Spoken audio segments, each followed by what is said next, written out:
Brazil's call-up for World Cup qualifier games against Argentina and Colombia has been released.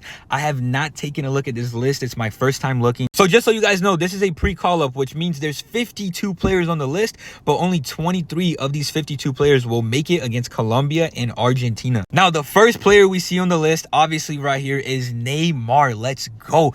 Now, I know Neymar has barely played any football in the past year and a half, but in the last 4 or 5 games for Santos, each game he has dramatically improved. Each game he has looked more and more like good old Neymar. And also, we know that Neymar is the best player on the team regardless of where he is playing. He has the most ability on the ball. Neymar needs to be on the team no matter what. We need to treat Neymar the same way Argentina treats Messi. We need to build a team for Neymar. That's our best chance of winning the World Cup. All right, let's take a look at the rest of the players. At goalkeepers, we have Alisson, Bantu, Ederson, Hugo Souza, Lucas Perry, and Everton. Okay, so obviously Alisson and Ederson are going to be on the team. I think Alisson is probably going to start over Ederson. I think Alisson is better at making saves, but Ederson is better with his feet. Now, normally we do call up a third goalkeeper, and normally it's Everton, the Palmeiras goalkeeper. He's really great, but the problem is he's over 30 years old. He's still in the Brazilian league. I think it makes more sense to give a younger goalkeeper a chance,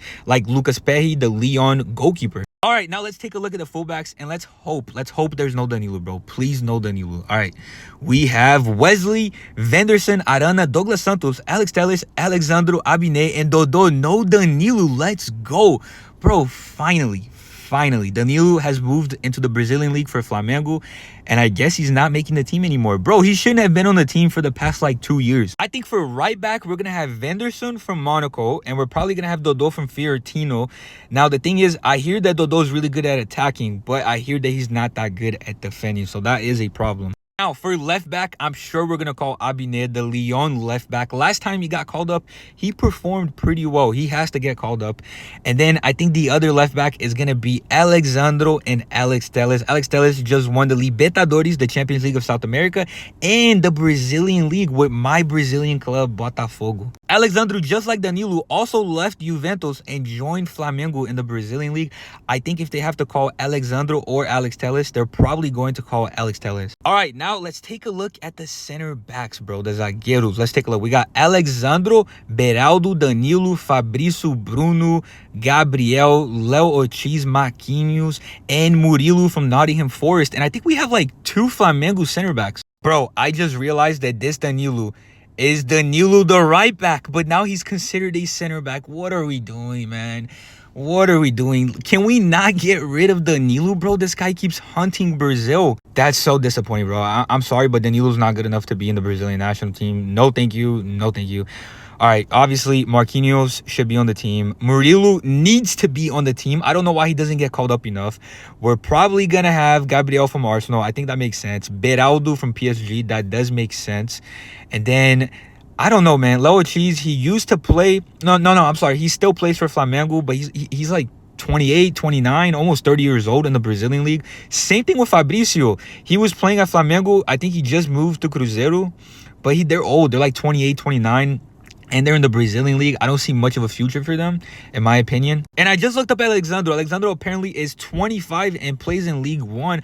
I don't know enough about him, but I would rather give him a try than 45-year-old Danilo. Bro, Danilo has never been good, especially now at the age of 45. I just don't get it. All right, now we're going to take a look at the midfielders. This looks like a long list, bro. We have Alisson, Andres Pereira, André Santos, Bruno from Newcastle, Ederson from Alana.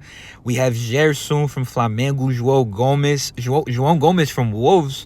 Then we got Joelinton, Lucas Moura from São Paulo, Paquetá, Matheus Cunha, Neymar, and Oscar from São Paulo. Oscar, the Chelsea legend. Okay, so I noticed Neymar is being considered a midfielder, which means he will be playing as an attacking midfielder, and I think that makes perfect sense. He's really good at dribbling, really good at passing, really good at shooting, and he's a bit older now. Maybe it's time to remove him from the wing and put him as an attacking mid. But in my opinion, Neymar should not have to run back. He should not have to defend. Now, the other players that I believe here make 100% sense and they should be on the team beyond a shadow of a doubt is Matheus Cunha, Joelinton, Ederson, and Bruno, and maybe Andres Pereira. So Oscar, you guys might think he's washed, but the thing is, in the Chinese league, he did really well. And in Brazil, right now, so far, he's doing well. Lucas Moura is also doing well in the Brazilian league. The problem is they're listed as midfielders, which means they would be playing as an attacking midfield. But that's not going to happen. Neymar is going to start.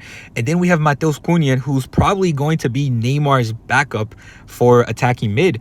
So there's not really any space for Oscar or Lucas Moura. If I had to pick one, I would pick Oscar. Okay, now let's take a look at the attackers. On the attacker side, we have Anthony. The GOAT Anthony is on the team, no way. Then we have Bruno Henrique. Bruno Henrique is the winger from Flamengo. He's great, but the thing is, he's over 30 years old, so I don't know if he's gonna start. Then we have Endrick, of course. Endrick needs to be on this team. We have Estevão, the Chelsea winger. He plays for Palmeiras, but he's been purchased by Chelsea. Then we have Gabriel Martinelli, okay. Gailano, I've heard this name, but I don't remember where he plays. Then we have Igor Jesus from my team, Botafogo, the striker. That makes sense. We have Igor Paixão. He plays in, I forgot the name of the team, but he plays in the Netherlands. He's a winger. Then we have Luis Henrique. He plays in Zenit, I believe. And he played for my club Botafogo last season. Then we have Ballon d'Or season Rafinha, of course, that makes perfect sense. Then we have Rodrigo. Now the question is, who's gonna start? Is it Rafinha or is it Rodrigo on the right? Who's going to start? Obviously, attacking mid is gonna be Neymar, so who's gonna start on the right? Samuel Lino, I'm not too familiar. Savinho, of course. And then Veni, of course, is going to start on the left. And Yuri Alberto, the Corinthians striker. I mean, he's good, but I don't think he should start for Brazil. On the left, we need to start Veni. I know he hasn't done it yet for Brazil, but bro, he has to start. He's too good not to start. Then as the attacking midfielder, we should have Neymar, in my opinion, beyond a shadow of a doubt. Neymar is still better than literally everyone on this team. Now, the real question is, what do we do with the right, bro? It's either Rodrigo or Rafinha. It seems like Rafinha does better on the left, but we're not going to bench Vini for Rafinha. So at this point, I think it has to be Rodrigo on the right. Or we could put Rafinha on the right and then maybe Rodrigo as striker, but I don't think it makes sense. I think it would be more balanced with Rodrigo on the right, and then as the striker, it's either Igor Jesus. He's a bit taller and a bit stronger than Endrick. But honestly, I think Endrick has more ability with the ball. I think his finish is better. I would put Endrick as the striker. Even though he's only 18, 19 years old, I think Endrick needs to be the striker. But listen, I'll say this. If Vini is not performing or if Rodrigo is not performing well in the Colombia game, I'm all for subbing Rafinha in and potentially Rafinha winning their position for the Argentina game. The only thing that we're really missing from this team, in my opinion, the main thing, is a top manager.